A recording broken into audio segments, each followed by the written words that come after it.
Teraz jest krzywo. Nie. No jak nie jest krzywo? Nie widzisz, że jest krzywo? Nie. No pewnie, że jest krzywo. Czekajcie. Maja. Kurna. No dobra, wytnę to. No chodź. To chodź do babcia. Głośno musisz mówić, bo daleko trochę siedzimy. Nie mamy głośnika, znaczy mikrofonu. Witajcie kochani, witam Was serdecznie, witamy Was serdecznie Witamy was. na odcinku Q&A. Było trochę tych pytań, powiem szczerze, że spokojnie mogło być więcej. Nie bójcie się pytać, pytajcie o co chcecie. Takie odcinki są fajne, bo dużo się można w nich dowiedzieć i myślę, że są wartościowe dla kanału. Nie? Tak. No, to słuchajcie, nie przedłużając, czytaj pierwsze pytanie. Poczekaj, bo jeszcze może powiem, że dzisiaj, słuchajcie, jest ostatni dzień. Jutro już jedziemy do Niemiec, natomiast myślę, że wrzucimy ten odcinek tak wcześniej niż te inne, które już zrobiliśmy odcinki, nie? Żeby było to mniej więcej wiadomo, co tu się działo, co tu się dzieje i różne takie odpowiedzi na pytania. Nagraliśmy sporo materiału przez ten tydzień. To ja myślę, że gdzieś do końca listopada, może do początku grudnia będziecie mieli filmy. Będziecie mieli co oglądać. Oczywiście prosimy o łapki w górę, o komentowanie, bo bez tego nie ma motywacji w ogóle do robienia takich filmów. One zajmują nam mnóstwo czasu, wierzcie mi, ale mnóstwo czasu. Robienie, każdy wieczór zajmuje mi robienie co najmniej jednego filmu i to jest po prostu bardzo demotywujące, jak nie ma reakcji, nie?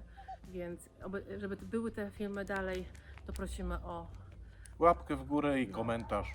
tak. Obojętnie jaki, można słoneczko, można łapkę dać albo To nie musi być napisane nie koniczynkę. wiadomo jak długo, cokolwiek, nie? Żeby było wiadomo, że wspieracie nasz kanał. Dobra, czytaj pierwszy komentarz. Od góry lecimy, od najnowszych. Użytkownik Jack Szpedi. Hej, ile daliście za to siedlisko i jak ono jest duże? Ja mam powiedzieć? To. No więc tak, mieliśmy już pierwsze Q&A i było tam pytanie i wtedy powiedzieliśmy, że za dom daliśmy tyle, bo tak nam powiedziała wtedy pani makler, że kupiliście w zasadzie wielką działkę, a dom dostaliście w gratisie i po cenie można tak sądzić. Słuchajcie, nie dalibyśmy za taki dom ani za taką działkę 300 000, bo nie jest to tyle warte i to wiadomo, że nie ma co przepłacać za taki stan. Zapłaciliśmy 110 000 za wszystko. Za wszystko. I tam było jeszcze pytanie, ile ma działka? Czy ja Tak. źle pamiętam? Działka ma 2758 metrów kwadratowych, czyli 27 arów. U mnie łazi. No to Dobrze. chyba odpowiedzieliśmy już. Następne pytanie po kolei. Sikorka 123. Witam, czy będziecie coś sadzić jeszcze na jesień na działce? Ty chcesz powiedzieć? Nie, mów, proszę. Nie. No ten na jesień nie będziemy nic sadzić, dlatego że już kończy się sezon i nawet nie mamy takiej opcji, bo żeśmy tutaj po prostu zajęło nam tu sprzątanie kolejny raz mnóstwo czasu. Zresztą wiecie, w jakim stanie jest ta posesja i po prostu sprzątania jest tyle, że na dużo rzeczy brakuje czasu i musicie to zrozumieć, że jeżeli coś jest niezrobione, to po prostu my mieszkamy na stałe w Niemczech i nie wszystko jesteśmy w stanie tu zrobić. Będzie to robione sukcesywnie i po troszku, w miarę naszych możliwości, w miarę naszych urlopów.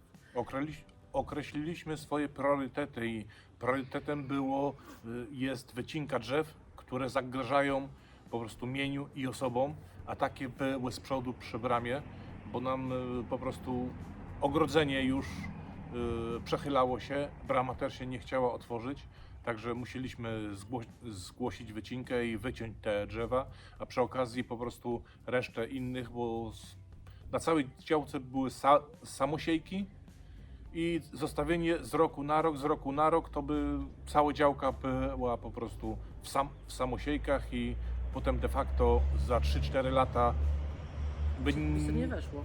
się nie weszło. A tak już to jest zrobione i następnym naszym priorytetem jest zacząć w środku coś działać. Także ogród odkładamy na później, 2-3 lata może musi poczekać. W każdym razie będziemy coś tu tam działać w sensie, że jak trzeba będzie coś skosić bądź coś przyciąć, no to będziemy to oczywiście robić, bo inaczej by nam to za chwilę znowu zarosło.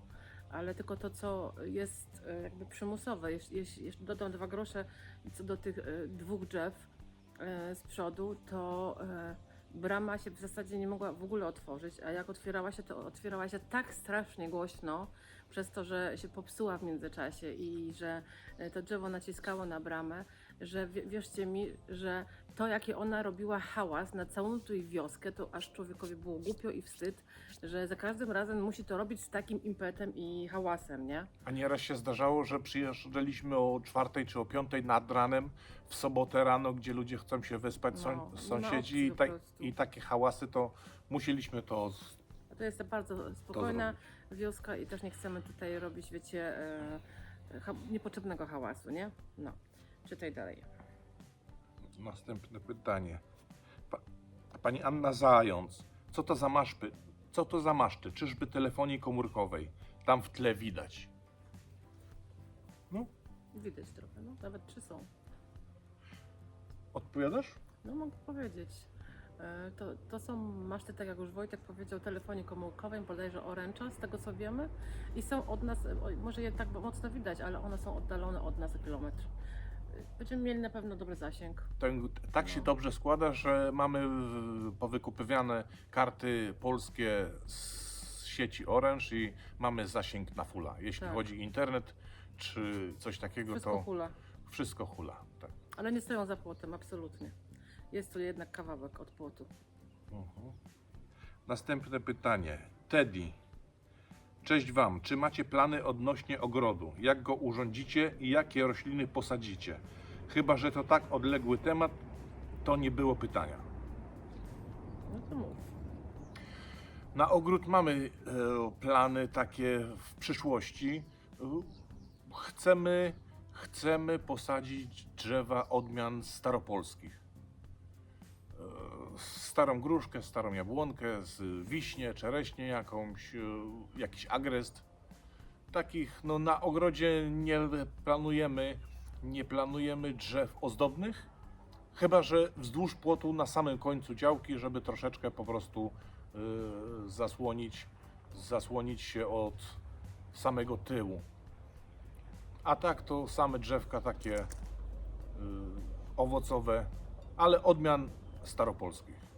No i będziemy mieli truskawki, będziemy mieli warzywa, wiecie, no, będziemy mieli cebulkę, ziemniaki, no takie różne rzeczy, które, No, tak jak które na, można mieć, jak ma się, przepraszam, ale się coś mnie swędzi, tak, jak ma się, tak też na się wiosnę. drapiesz. Chyba komary może gryzą już, wiesz? Nie, jakieś tutaj te latają W dzikusy. każdym razie to, co można mieć, jeżeli mieszka się na wsi i można mieć dużo swojego, to będziemy mieć oczywiście. Można na się kurki, nie? Tak.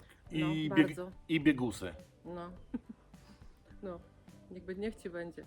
No. Fajne są biegusy. Boże, komar mnie użarł na 100%. Zobaczymy. Na starość to człowiek ma dużo więcej czasu, to A w ogóle ma inne myślenie. Jak człowiek młody, to ważne mu jest tam wygoda i tak dalej.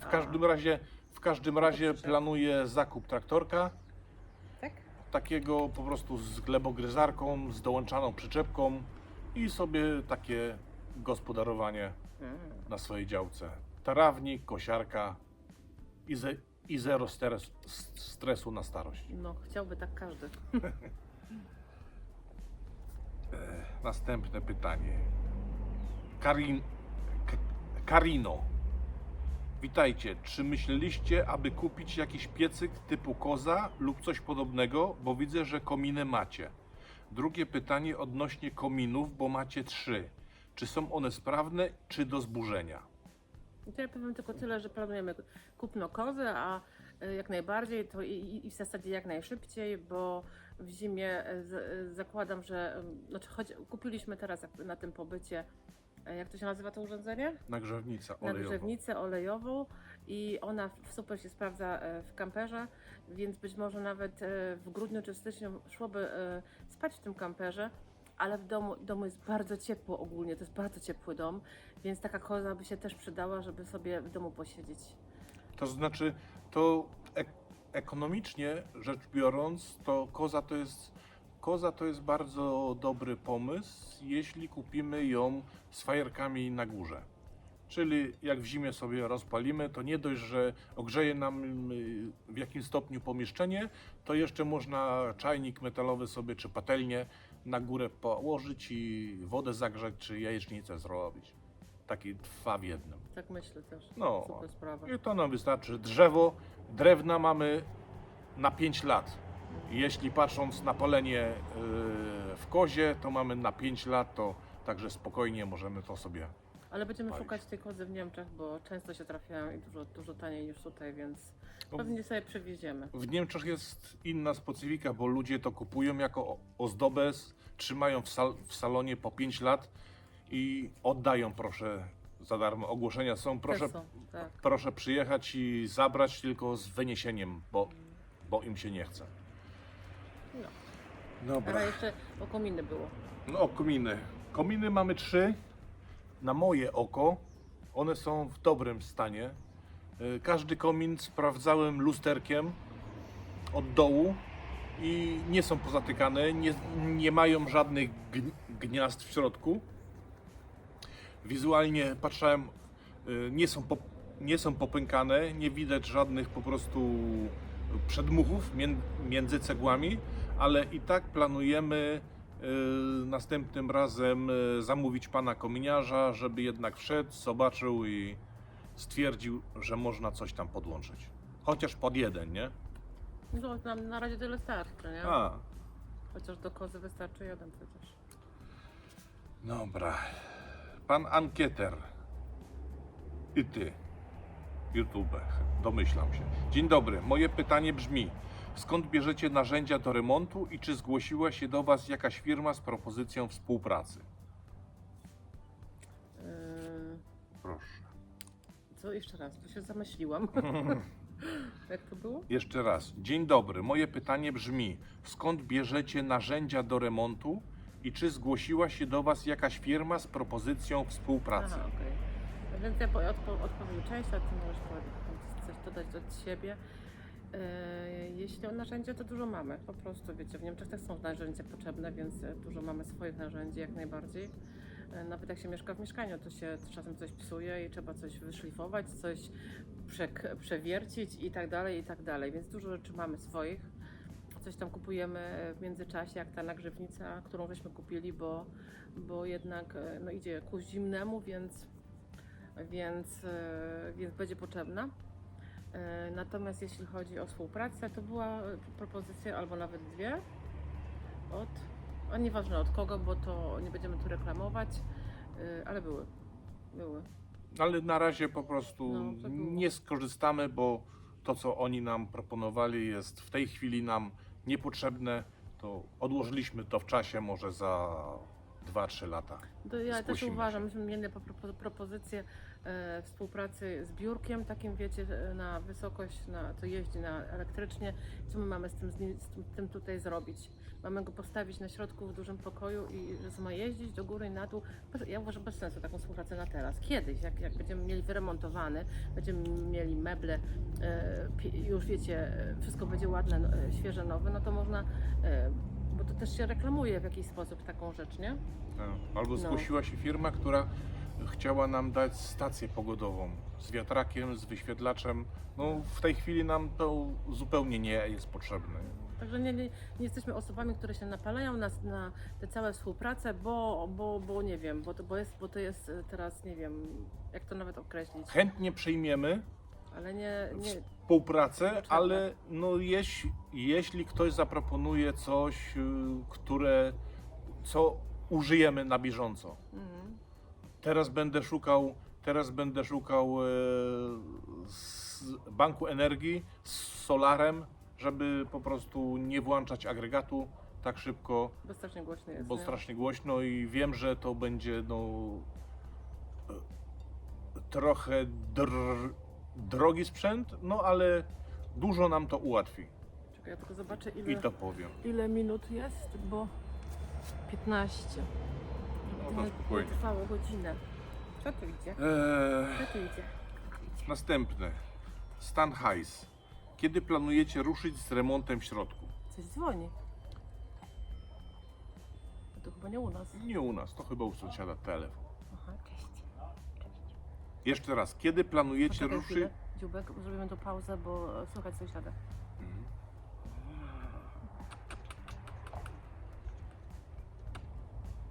Gadają, siedzą przed kijem i gadają. Chyba wlazł do środka, możesz mówić, no. A to potem przytnę. Następne pytanie. Kiedy planujecie ruszyć z remontem w środku? No to już ty mów. Z remontem w środku planujemy ruszyć jak się da. Czyli możliwe, że w grudniu, a to nie będzie takie ruszenie, jak znacie może z innych kanałów, że się rzuca wir pracy i po prostu na całego się jedzie. No, pamiętajcie, że my jesteśmy ograniczeni czasowo, przyjeżdżamy tutaj na parę dni i u nas ruszenie z remontem to jest przykładowo, tak mówię, tak jak w grudniu planuję przyjechać i rozwalić na strychu ten gołębnik, nie? Odzyskać deski grube, posprzątać ten tynk, który tam jest i to mi zajmie 2-3 dni. I to będzie wszystko, co mogę zrobić w tym czasie, kiedy przyjadę. No. Potem następna rzecz to po kolei po prostu zwalać sufity po kawałku, tą polepę segregować w inne miejsce, te deski w inne miejsce, no i tak powoli. I dlatego między innymi jest ten film pytania-odpowiedzi, bo czasem są takie komentarze typu, a czemu wy jeszcze nie remontujecie, czemu wy jeszcze tego nie robicie tamtego. A myśmy w tym pierwszym filmie pytania-odpowiedzi mówili, że jesteśmy uzależnieni od czasu, od naszych urlopów, że mieszkamy na stałe w Niemczech, ale chyba mi się wydaje, że niektórzy może tego nie oglądali i po prostu nie wiedzą, więc powtarzamy jeszcze raz, że w sumie jakbyśmy tak policzyli, ile byliśmy w tym roku tutaj, to ile by się nazbierało, jak myślisz? No 5 razy. 5 razy w tym roku byliśmy od dnia zakupu. Tak, ale w sumie ile? No, 2,5 tygodnia. No. Więc ja myślę, że jak na te 2,5 tygodnia, nawet jakby się nazbierało 3 tygodnie, to i tak żeśmy dużo zrobili, naprawdę dużo. Bo się robi od rana do wieczora i ile się da. My też nie możemy, wiecie, paść na pysk, no bo jakby wracamy obydwoje do pracy i musimy też mieć siły do tej pracy, a nie po prostu, wiecie, na umór, ile się da, bo my też nie mamy 20 lat, nie, więc na spokojnie. Nam się nie spieszy, jeżeli ktoś tego nie rozumie, że nam się nie spieszy i oczekuje, że my będziemy to w okamgniu remontować, a tak tu nie będzie na tym kanale, będzie w naszym tempie po prostu. Mamy około 12-14 lat jeszcze pracy za granicą, żeby uzyskać emeryturę Tak. i w tym czasie chcemy na perfekt dopracować ten dom. No to przeczytaj ten komentarz o tym, czy zamierzamy zjeżdżać do Niemiec, bo tam jest taki komentarz i tu właśnie się do tego akurat dotyczy.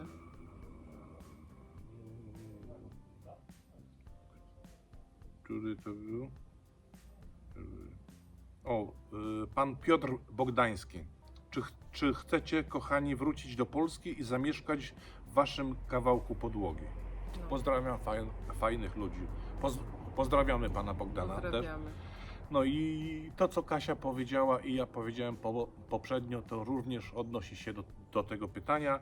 Tak, chcemy wrócić do Polski, jak uzyskamy emeryturę za granicą. Dobrze, następne pytanie z kolei.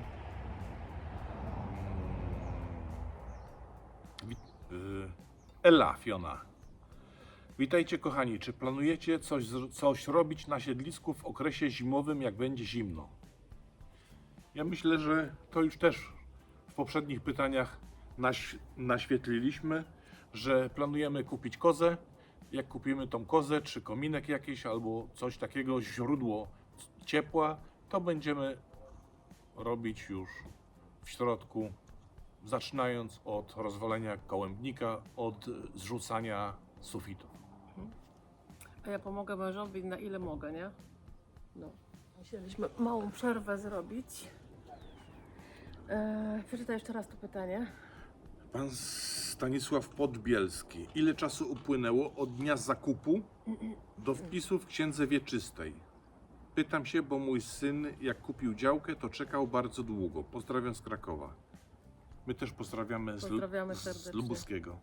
Słuchajcie, więc tak, to bardzo ciekawe pytanie, dlatego że u nas była bardzo ciekawa sytuacja i tak naprawdę długo stresująca, powiem szczerze, bo myśmy się w sumie bardzo szybko pochwalili kupnem domu i bardzo szybko zaczęliśmy, wiecie, coś tu robić, bo dom był kupiony w styczniu. Zaczęliśmy coś tu robić, zaczęliśmy te filmy nagrywać, nie? Potem byliśmy, w ogóle nic nam nie przychodziło do głowy, że coś może być nie tak z kupnem domu. Natomiast byliśmy w maju na urlopie w Chinach i w Pekinie, jak byliśmy na pałacu letnim, na wycieczce, o już komary latają, to dzwoni do mnie pani makler z tego biura nieruchomości, przez które kupowaliśmy dom i mówi, że ona ma takie wiadomości, że proszę jak najszybciej skontaktować się z notariuszem. My takie oczy. No jak człowiek jest na urlopie, na odpoczynku, odstresował się zupełnie, odłączył się od pracy i od codziennych problemów, a tu nagle taki telefon, że coś nie tak jest W ogóle z masakra. waszym domem. W ogóle masakra. W każdym razie ja oddzwoniłam do pani notariusz. Pani notariusz powiedziała, że był błąd w umowie kupna, a mianowicie brakowało tam takiej jednej. Wytłumaczę, czego brakowało? Bo klauzuli został pominięty przepis, że ci państwo poprzedni właściciele sprzedali bezpośrednio nam, a powinni to zgłosić do gminy chęć sprzedaży i gmina miała po prostu prawo pierwokupu. W zasadzie to w umowie powinna być ta notka. Tak. I tam potem jakiś czas miał być coś, że ta gmina powinna się odezwać. Czy chcą to, czy nie, nie? Bo gmina była powodziowa i na powodziowe gminy taki właśnie był przepis. Znaczy nie? tutaj u nas nie ma ryzyka powodzi, ale ogólnie ten teren jest powodziowy, więc może się zdarzyć, nie? No w każdym razie skończyło się to tak, że wróciliśmy z Chin, mieliśmy termin na koniec maja jeszcze raz do notariusza, umowa została poprawiona, została ujęta ta klauzura właśnie z tym wpisem i A stało się to dlatego, że nawet pani notariusz tego nie wyłapała, tak. tylko sędzia z sądu wieczystego nie wpisał tego, bo powiedział, że po prostu Tego tam nie ma. tego tam nie ma, No. to nie zostało spełnione i nie dokona wpisu do księgi wieczystej. Tak, że- No i uruchomił całą akcję z drugą umową, z aneksem do umowy i tam było już wszystko zawarte, żeby to poprawić i druga umowa już poskutkowała tym, że wszystko poszło do ksiąg wieczystych. No i kiedy? 8 chyba września. Bardzo długo. Słuchajcie, w styczniu kupiliśmy dom, a wpisano nas do księgi wieczystej 28 września. Którego? 8 września. 8 września. 8 września, także bardzo długo. My tutaj też się będziemy starać o warunki zabudowy. Zobacz, komary gryzą. No gryzą, także No. streszczaj się. Także no teraz mnie wybiłeś z tropu. Że będziemy się starać Ja sobie muszę popryskać, czekaj. o to przenieść mi też. No. O warunki zabudowy, bo planujemy tutaj taras zadaszony z tyłu i jeszcze ewentualnie jak nam nie wyjdzie naprawa tych budynków gospodarczych, to trzeba będzie je zwalić i postawić od nowa, a jak już postawić od nowa, to troszeczkę większe. Może to nam się uda. Dobra, musisz się, ale dalej odejść i popsikać się, bo No to ty odejdź tam. Odejdź tam, ja się prysnę. Swój pusty łeb. normalnie nie idzie wysiedzieć. Tak żą. To chyba wszędzie tak żrą. Tak żą, nie? Dobra, czytaj następne, bo no będzie trwać godzinę.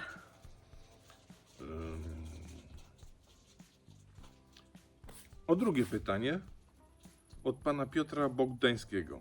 Jak zamierzacie podnieść wysokość sufitów, żeby Wojtek, mężczyzna słusznego wzrostu, mógł swobodnie poruszać się po domu. Może ja powiem tylko 2 krótkie słowa, ty możesz to dalej rozwinąć. To naprawdę nie nam, ani mnie, ani Wojtkowi, bo żeśmy już na ten temat rozmawiali, nie jest za nisko. Nie wiem czemu tak bardzo ludzie sobie wmawiają, że tu jest nam za nisko. W tej chwili w różnych pomieszczeniach jest od 2,18 do 2,22 sufit. 25. Czy 2,25 no czasami. Ale drzwi, wejścia do różnych pomieszczeń są na 1,80 m i może to dlatego skutkuje, że muszę w pozycji Ale na ja też się schylam. mnicha przechodzić przez drzwi, ale to drzwi, nie ma problemu z drzwiami, a podwyższenie sufitu będzie usunięcie desek sufitowych z tynkiem, odsłonięcie belek i sufit po prostu będzie deskowanie nad belkami, co da nam, jak liczyłem średnio, 4-5 cm. No i jeszcze możemy do 8-10 cm zejść z posadzką, bo podłoga jest drewniana, wszędzie jest na legarach, ale że mamy 3 piwnice, to nie możemy zejść ile chcemy, ale możemy po prostu niższymi belkami sobie zejść w dół o te 8 cm, co da nam około 15 cm jeszcze wzwyż to. To będzie mniej więcej 2,40, a to już naprawdę nie jest źle. No, No. przy moich 2 metrach i przy Kasi 1,50 m w kapeluszu to jest 50. akurat. Szczególnie tu teraz widać jaki jest 1,50 m, jest to chyba nawet siedzę wyżej niż ty. Dobrze. Następne. Pan Piotr Bogdacki, czy chcecie, kochani, wrócić do Polski i zamieszkać w waszym... Już Tak, było. o to już było. Jak daleko macie do tej posiadłości? Posiadłość. No, może kiedyś będzie, ale chyba raczej też nie. Jak daleko mamy, słuchajcie, bo krótka odpowiedź. Około 700 km mieszkamy w NRW, prawie przy samej granicy z Holandią. W Westfalii. Także- Nasz land się nazywa... Także kawałek mamy, ale powiem Westfalia. szczerze, że ja to odbieram, że mamy bardzo blisko, dlatego że jak jeździłam jeszcze wcześniej do mojej mamy, a moja mama jest z Gliwic, to mieliśmy stamtąd prawie 1100, więc tutaj jest prawie połowa, więc jest kolosalnie fajnie. Następne pytanie. Komar, daj mi to do popsikania. Nie mam pytań. Serdecznie pozdrawiamy panią Bożenę Grodzką. I następne. Pozdrawiamy, nie mam pytań. Hanna Rasińska. Pozdrawiamy serdecznie. Również Dziękujemy pozdrawiamy. również za taki wkład. Jak Dzięk- najbardziej. Dziękujemy za pytania. Myślę, że Wszystko? tak, wszystko. Okej. Myślę, że na wszystkie odpowiedzieliśmy i trochę po prostu powiedzieliśmy wam, jak sprawy stoją. Ja z mojej strony bardzo dziękuję, słuchajcie, za wasz wkład, bardzo dziękuję.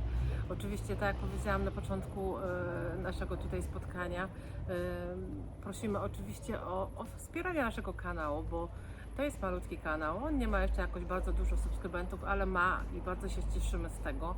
I jeżeli mamy nagrywać dalej, co zajmuje nam kupę czasu i ogromnie dużo czasu, to po prostu prosimy o łapki w górę, o subskrypcję i o komentarz. To nie musi być jakiś długi komentarz, dajcie jakieś serduszko albo jakąś łapkę i będziemy bardzo szczęśliwi, będzie nam się też chciało oczywiście więcej nagrywać. Także dziękujemy i do Dziękujemy, następnego. pozdrawiamy Pa! i miłego wieczorku życzę. Pa!